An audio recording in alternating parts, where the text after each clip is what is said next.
Hey, Blam here with SC2Strat.net, bringing you a strategy cast. We're calling this one +1 Proxy Pylon for the win. As the name implies, the strategy we're showcasing here is a basic 4-gate, but with +1 attack on top of it. And then Proxy Pylons along the way as the player marches down to the other player's base for the win. So we'll speed it up here for the first couple sections, and I'll slow it back down to normal speed. So Pylon goes down at 10. He's going to march out, even though it's Zelnaga, and then both players know where they're at. Still always a good idea to scout and see if the other player's up to anything sneaky. So the red player moves in, checks things out, harasses that drone a little bit, sees the pool go down. This drone comes up, sticks around, and probably notices the forge go down right away. And whenever a player sees that, you're probably worrying about a proxy rush with some photon cannons or something. But in this case, it's just to get his +1 attack. Whether the Zerg player knows that or not at this point, we don't know. Gets his first gas there. Zerg player decides to be a pest and drop an extractor of his own, and the photon cannon comes up. So early forge before the gateway, in fact. And this is a completely tight wall, right? There's no getting in or out. There's no gap here. And not a bad play against a Zerg opponent, right? This allows Bananas to sit back a little bit. He knows, he's not going to be able to have any early pressure from any Zerglings. That cannon's going to handle it. Even if this pylon was to fall, you still can't get past this gateway. And he's going to get his first Z-lot here. So starts harvesting the gas right away. The other nice thing about this wall with the photon cannon is it's going to give him a little more time, right? Because he does want to research that +1 attack before he pushes out. So he's going to not get as many units as you would normally get with your classic 4-gate build, right? He does drop a pylon down here. Pylon doesn't have visibility past these weeds here. But that could have allowed for some sneaky play. This pylon does unfortunately get detected, but on this map, Zelnaga, good to make use of these backward stretches here, right? And good to scout those backward stretches so that your other players aren't making use of them. So gateway 2 and 3 go down here. This Zealot's had enough of this extractor over here. Chrono Boost the Warp Gate research, Chrono Boost the +1 attack research. And I think he does want to get his hands on the other one here, so 4th gateway goes down.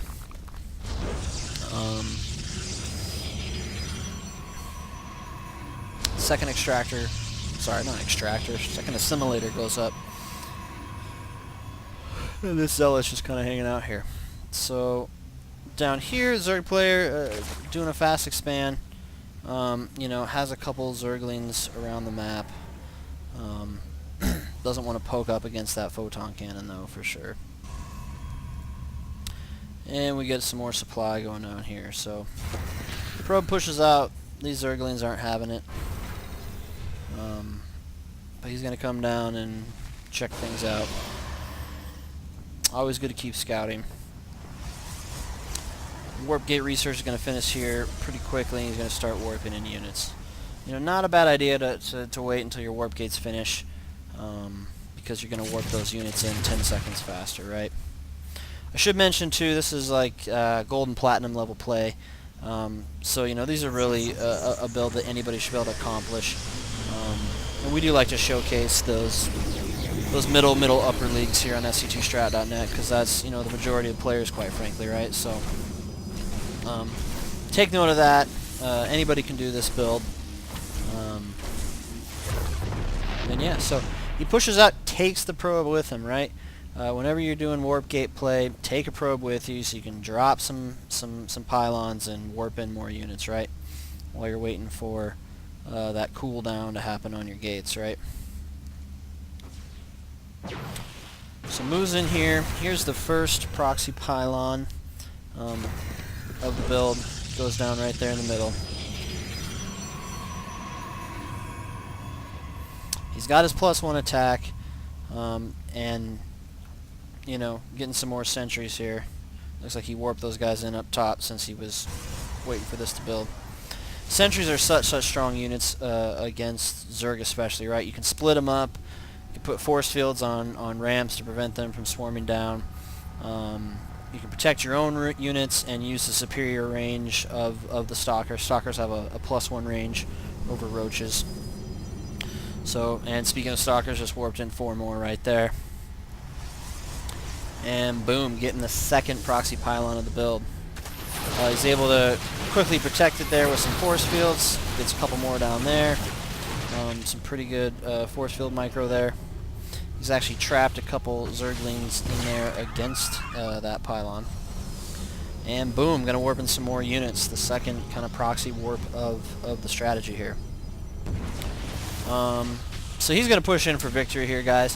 What we're trying to showcase here is, you know, you can slow down a common 4-gate build to get that +1 attack, which, you know, does help tremendously here.